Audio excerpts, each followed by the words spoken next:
Hello students. So our today's topic is national health insurance. It's a very interesting topic, and in this particular topic we are going to discuss about what are the different insurance schemes that our country have, what are the different insurance plans, and what is the status of the insurance, health insurance in our country. So let's start with this.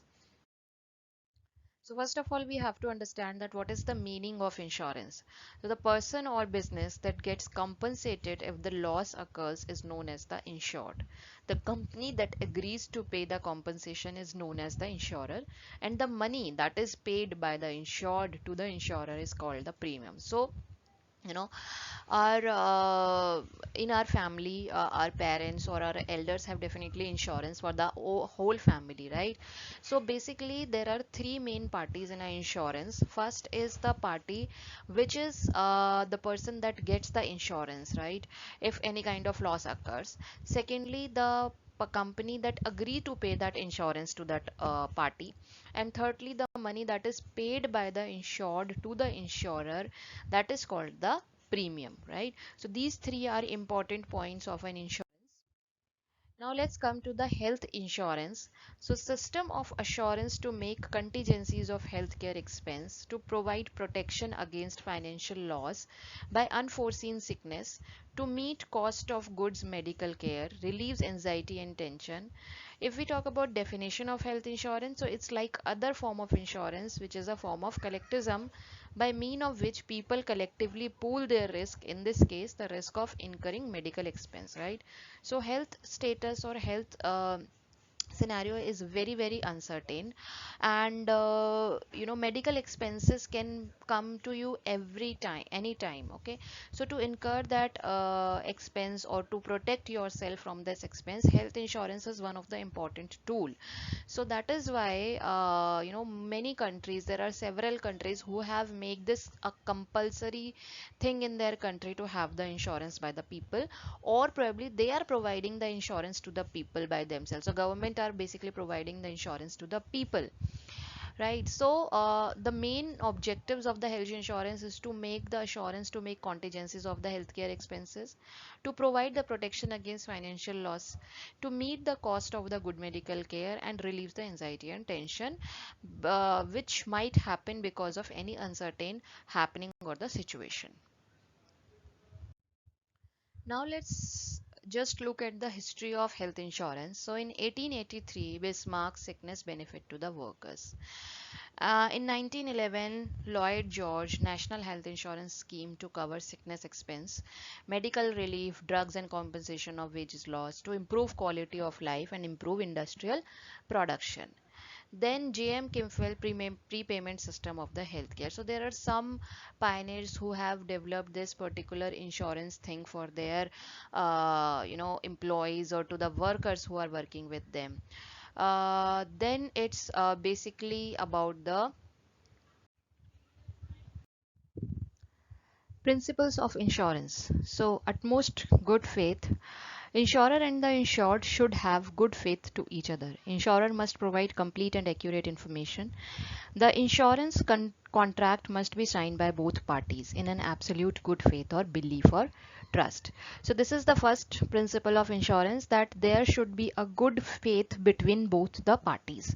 Without any kind of faith or any kind of you know confirmation from both the parties, we cannot have start the insurance. Now, insurable interest. Insured must have insurable interest in the subject matter of the insurance.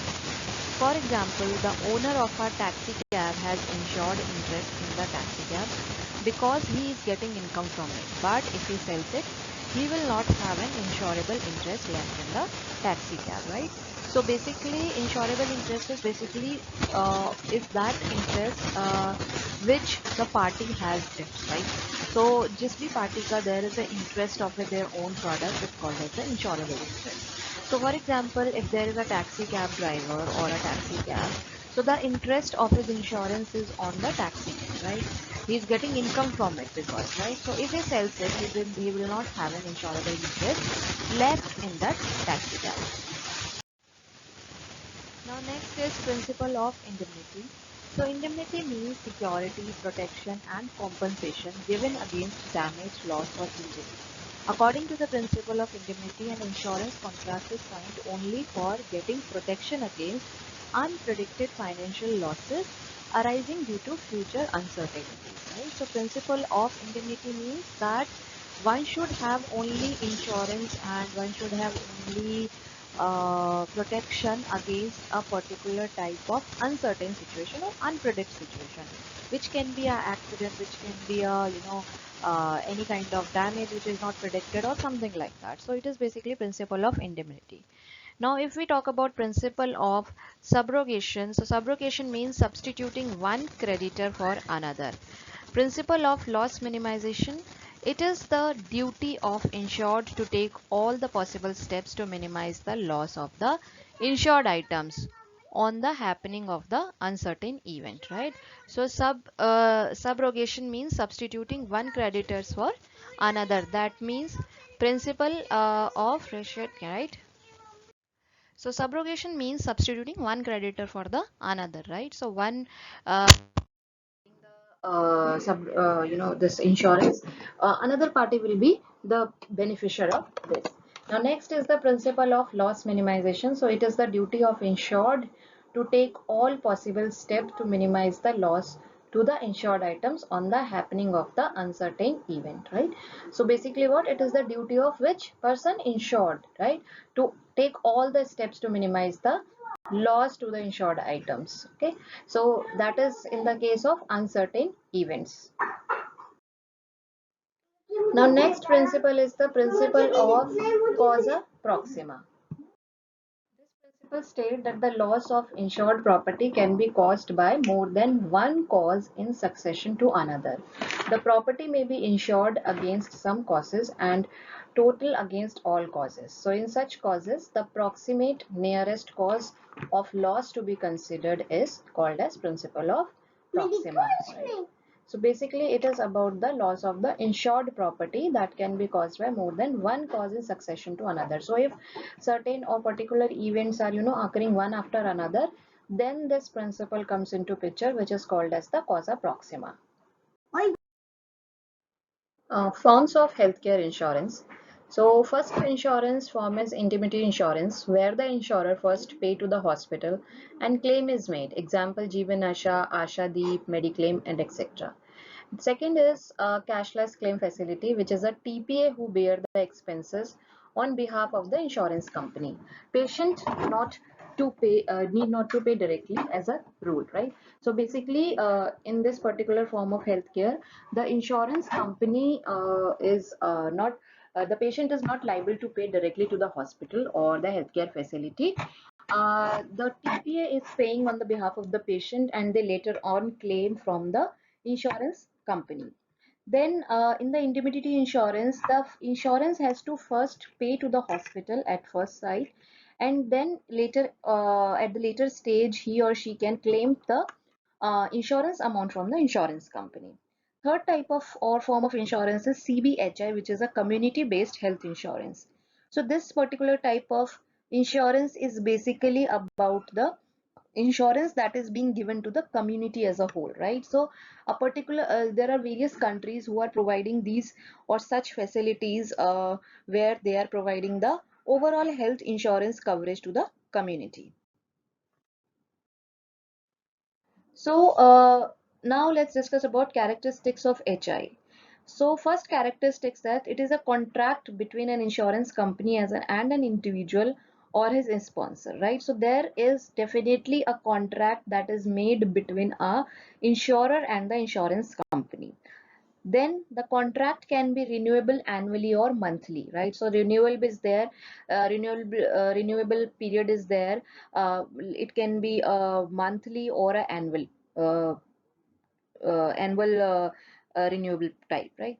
The type and the amount of healthcare costs that will be covered by the health insurance company are specified in advance in the member contract or evidence of the coverage booklet. So each and every type of documentation is also being provided by the company, insurance company, to the insurer, so that they can be able to read all the documents. And it is a form of a it is in a form of booklet basically in which they are being providing this.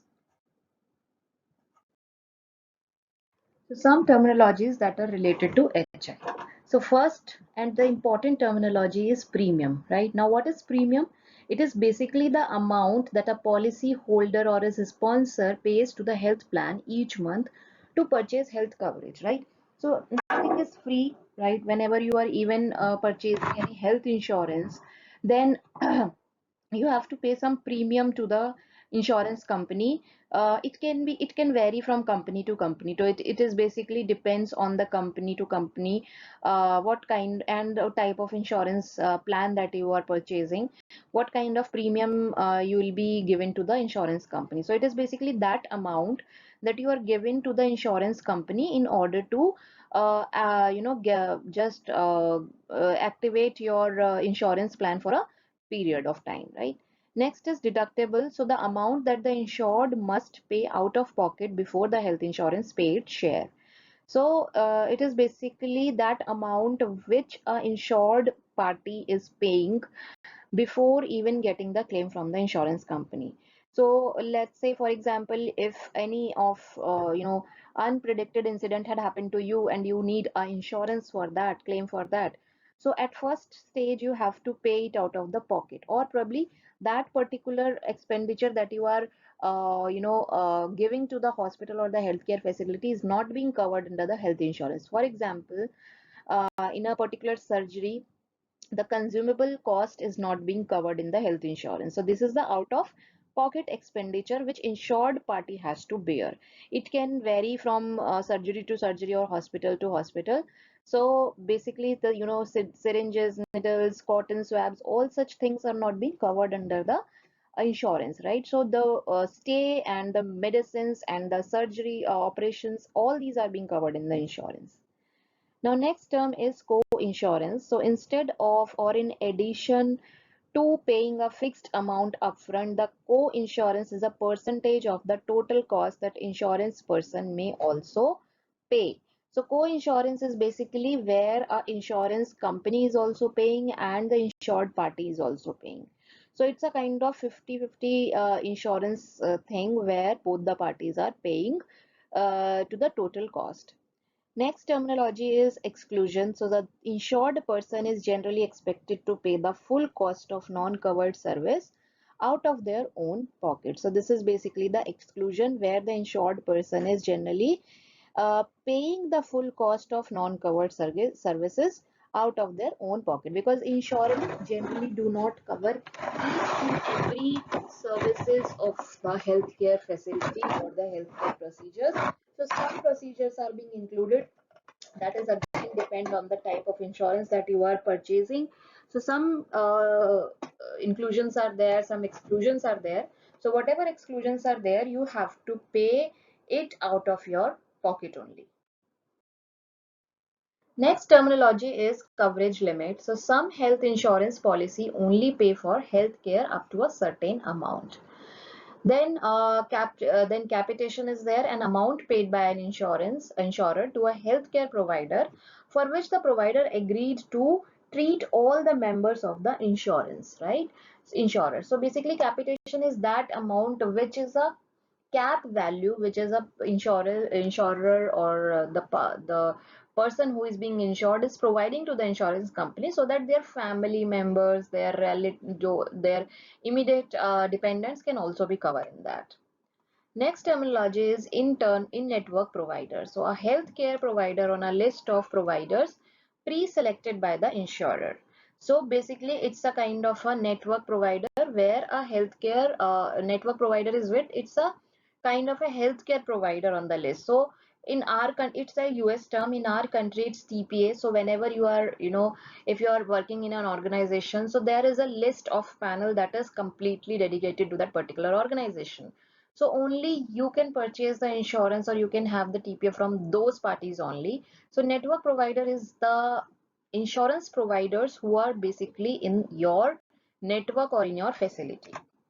Next is the explanation of benefits. So a document sent by an insurer to a patient explaining what was covered for a medical service and how they arrived at the payment amount and patient responsibility amount. So basically, explanation of benefit is a term where a document is being exchanged between the insurance and the insurer and the insurance company, where all the medical services that is covered and all the payment modes and all the responsibility of the patients, everything is being documented properly so that there is no conflict arise whenever it is being utilized in a later stage. So, health insurance in India.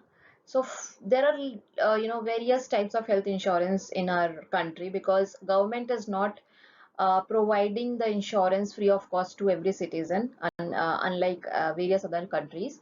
So first and the important insurance is ESI. It is basically introduced in 1948 and then amended in various years 75, 84, and 89. Benefits of ESI includes the medical benefits and the sickness benefits. Extended and enhanced maternity benefits are also being covered. Disability benefit is also being covered. Permanent disability benefit, dependent benefit, and other benefits are also being covered. So it is basically the insurance that most government employees has for them and their family members. Now next insurance is Rajiv Gandhi Shramik Kalyan Yojana. So unemployment allowance equal to 50% of the wage for a maximum period of up to 1 year is being there in the particular insurance. Plus, there is also a medical care for self and family from ESI hospital. Disappearances during the period IP receives unemployment allowance. Vocational training also being provided for upgrading the skill. Expenditure on fee traveling allowance borne by the ESIC. So basically, this is a yojana which is being run by the government, wherein the main focus is on the unemployment or the unemployed people. The skill enhancement training, the medical care training, and other types of training is being provided by such yojanas. Next is CGHS. It's very widely used by the government employees who are being basically working for the government. So services include emergency treatment, outdoor service, indoor service, domiciliary visits, specialist consultation, antenatal and natal and postnatal services, family welfare services, supplies optical and dental aids at reasonable rate. So the coverage is very vast than that of the ESI.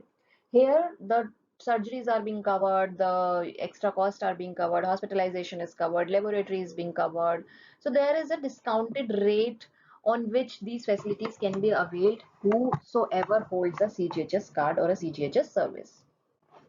Now other services, defense medical service, railway medical service, community health insurance, NGO provider model is basically NGO that act both as an insurance and the provider of the healthcare service. So insurance in under insurance model, NGO is the insurer and the care is the care is purchased from a private provider. And then intermediary model, NGO is neither the insurer nor the care provider. It acts an intermediary between the target population and the insurance provider. So basically, there are other kinds of services also that are being included, whether it's a defense medical service, railway medical service, community health insurance, right? And there are certain types of provider models also, which provides you the insurance facility, whether it's a NGO, right, where the NGO is the provider and the insurance act as a both. It's an insurance model where the NGO is the insurance and care is purchased from a private provider, or it's a intermediary model where the NGO is not a insurer and or not a care provider. It acts as an intermediary facility. Now RSBY is supposed to become operational from 8 to 9 and is 600 district of the country to be covered. Objective is to provide health security for the below poverty line workers in the unrecognized sector and their families through an insurance that covers for hospital expenses. Providers are public and private sector. Now let's discuss about the advantages and some limitations of insurance. So advantages are prevention. It prevents disease through early detection and doctor recommended lifestyle change. It keeps citizen healthier and saves money. Peace of mind is there because any kind of happening can arrive anytime. Uncertain situation can arise. So you can basically have a peace of mind if anything goes wrong in future. So you have already insured money in your hand. Then issues are basically the limited coverage, because only around 10% of the population is covered through the health financing scheme in our country. Geographic spread in terms of healthcare facility and financing awareness is limited. Selection criteria by suppliers often restrict the poor from affordable prepayment scheme. Moral hazards and adverse selection includes claim ratio for Mediclaim and Jan Arogya policy have been in the range of 120 to 130%. There are some system leakages also, where provider malpractice leading to overcharging or pre-selection or selective recommendation, where your insurance company, try to make fraud or try to overcharge the premium from you. So there are some system leakages also. Then lack of universal scheme is there in the country. There are various countries like UK, Australia, they all are providing the universal coverage of health insurance to all their citizens, but in India, it is not like that. It's a limitation in terms of coverage of illness as well as treatment options. So alternative therapy is often not considered. Disadvantages: cost, lack of choice, complicated rules, limited to access, right? So all such are the disadvantages, basically, which is the lack of choices. Then cost is also a disadvantage. Complicated rules, limited access is the disadvantage.